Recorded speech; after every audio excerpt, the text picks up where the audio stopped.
AI가 우리 업무 시간을 획기적으로 줄여줄 거다. 이런 약속, 요즘 정말 많이들 하죠.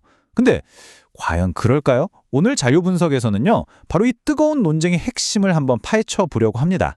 AI가 정말 우리의 시간을 아껴주는 구원자일지, 아니면 그냥 일의 부담을 다른 곳으로 슬쩍 옮겨놓는 마술사에 불과할지, 그 진실을 같이 한번 들여다보시죠. 자, 먼저 이 숫자부터 한번 보세요. 80%. 와, 이게 무슨 뜻이냐면요. AI 개발사 엔스로픽의 분석에 따르면 보고서 초안을 쓰거나 복잡한 데이터를 요약하는 것 같은 특정 작업에 걸리는 시간이 무려 80%나 줄었다는 거예요. 정말 엄청난 잠재력 아닌가요? 그리고 이건 분단입니다. 60분.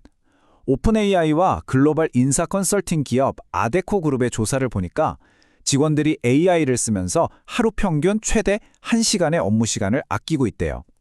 매일 1시간이면 일주일에 5시간이잖아요. 네, 방금 보신 80%와 60분.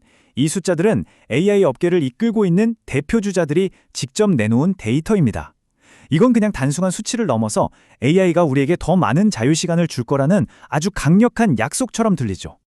여기서 진짜 흥미로운 게 뭐냐면요. 이 주장들이 딱 한 군데서만 나온 게 아니라는 거예요. 오픈 AI, 아데코 그룹, 엔스로피까지 서로 다른 방식으로 조사를 했는데도 다들 비슷하게 시간이 엄청나게 절약된다는 결과가 나온 거죠. 심지어 AI를 더 많이 쓰면 쓸수록 더 많은 시간을 아낄 수 있다는 아주 명확한 상관관계까지 확인이 됐습니다. 하지만 이 효과가 모든 곳에서 똑같이 나타나는 건 또 아닙니다. 여기 보시는 것처럼 특히 에너지, 기술, 제조업 같은 분야에서 효과가 아주 크게 나타나죠. 반면에 다른 연구를 보면 규제가 많고 책임 소재가 아주 중요한 금융이나 항공 우주 같은 분야는 그 효과가 상대적으로 좀 낮게 나타나기도 해요. 결국 산업의 특성에 따라서 AI의 쓸모가 달라진다는 걸 명확하게 보여주는 대목이죠. 자, 여기까지 들으면 와, AI 진짜 게임 체인저네 싶으시죠? 하지만 정말 그럴까요? 이렇게 신문 헤드라인을 장식하는 멋진 숫자들 뒤에 혹시 우리가 놓치고 있는 건 없을까요? 과연 이 절약된 시간이라는 건 다 어디로 사라지는 걸까요? 이제부터는 이야기의 다른 면을 좀 살펴보겠습니다. 많은 학자들과 분석가들이 경고하고 있거든요.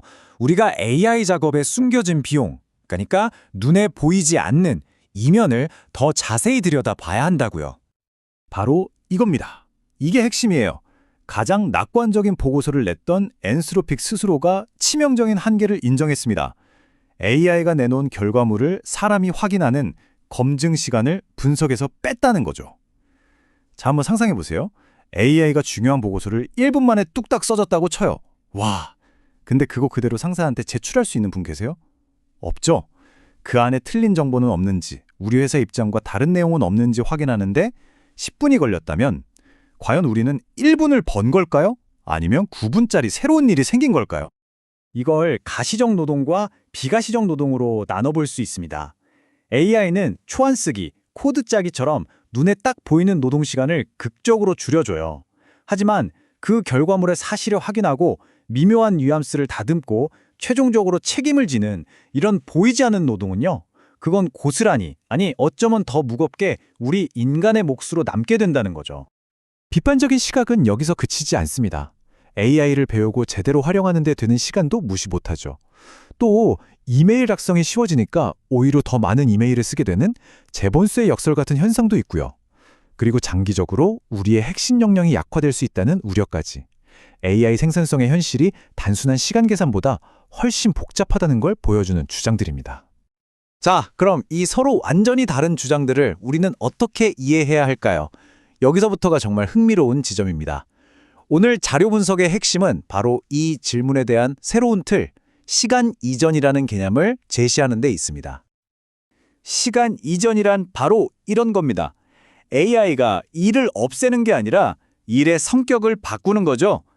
여기 저울을 보세요. 왼쪽에 초안 작성 시간은 가벼워졌지만 오른쪽에 검토와 책임이라는 시간은 훨씬 무거워진 게 보이시죠? 업무의 무게중심이 다른 곳으로 옮겨가는 현상, 이것이 바로 시간 이전의 핵심입니다. 이걸 병목지점 이론으로 설명하면 더 쉬워요. AI가 초안 작성 같은 초기 단계를 엄청나게 빠르게 처리하면서 마치 고속도로의 차선이 갑자기 확 넓어진 것 같은 효과가 나타나요. 하지만 그 모든 결과물은 결국 최종 승인을 받아야 하는 단 한 명의 인간에게 깔때기처럼 몰리게 되죠. 바로 이 지점에서 새로운 교통체증, 즉 병목 현상이 생기는 겁니다. 잘 들어보세요. 결국 시스템 전체의 속도는 가장 빠른 기계가 아니라 가장 신중한 인간의 판단 속도에 의해 결정된다는 겁니다. 이 인용구가 딱 그 말이에요. 아무리 자동차를 만드는 기계, 즉 AI가 빨라져도 최종 품질 검사를 하는 사람, 즉 인간이 한 명뿐이라면 공장 전체의 생산량은 늘 수가 없다는 뜻이죠. 우리는 기계의 속도가 아니라 그 검사관의 역량을 키우는 데 집중해야 합니다. 그렇다면 우리는 이제 어떻게 해야 할까요? 이 새로운 현실을 이해했다면 우리의 일하는 방식 자체를 다시 생각해야 합니다. 결론으로 한번 넘어가 보죠. 우리가 지금까지 AI가 얼마나 많은 시간을 절약해주지?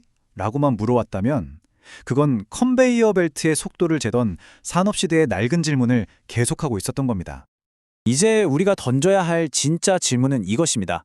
인간의 검증이라는 이 새로운 병목 현상을 관리하기 위해서 우리의 업무 프로세스를 근본적으로 어떻게 바꿔야 하는가? 이 새로운 질문에 대한 답으로 세 가지 전략을 제시할 수 있습니다. 첫째, 단순히 아낀 시간이 아니라 그 시간을 얼마나 더 중요한 판단과 결정에 썼는지를 측정해야 합니다. 둘째, 더 많은 결과물을 만드는 AI가 아니라 인간이 더 빠르고 정확하게 검증하도록 돕는 도구에 투자해야 하고요. 마지막으로 가장 중요한 것, 기존 업무 방식에 AI를 그냥 덧붙이는 게 아니라 AI를 중심으로 일하는 방식, 급한 자태를 바꿔야 한다는 겁니다. 자, 이제 마지막으로 우리가 지금 어떤 선택을 하느냐에 따라서 펼쳐질 수 있는 미래의 시나리오들을 한번 살펴보겠습니다. 세 가지 미래가 가능합니다. 가장 확률이 높은 50%의 기본 시나리오는요, 기업들이 천천히 업무 방식을 바꾸면서 완만한 생산성 향상을 이루는 겁니다. 하지만 검증 비용이 계속해서 발목을 잡아서 생산성이 정체되는 비관적 시나리오의 확률도 40%나 돼요. 우리가 꿈꾸는 AI가 AI를 검증해주는 폭발적인 성장은 아직 가능성이 좀 낮고요. 현실적으로 가장 가능성 높은 미래는 우리가 꾸준히 노력하며 만들어가야 하는 느리고 점진적인 변화라는 거죠. 네, 오늘 분석의 핵심을 한 문장으로 요약한 말입니다. 중요한 건 기계가 얼마나 빠른지가 아니에요. 그 속도를 우리가 감당할 수 있도록 일하는 방식을 어떻게 새롭게 설계할 것인가, 바로 그 점입니다. 마지막으로 이 질문을 여러분께 남겨드리고 싶습니다. 단순히 몇 분을 아끼는 단기적인 효율성에 만족하시겠습니까? 아니면 이 기회를 통해서 진정으로 중요한 일이 무엇인지 고민하고 그 일을 중심으로 업무 전체를 재설계하시겠습니까? 선택은 우리 모두의 몫입니다.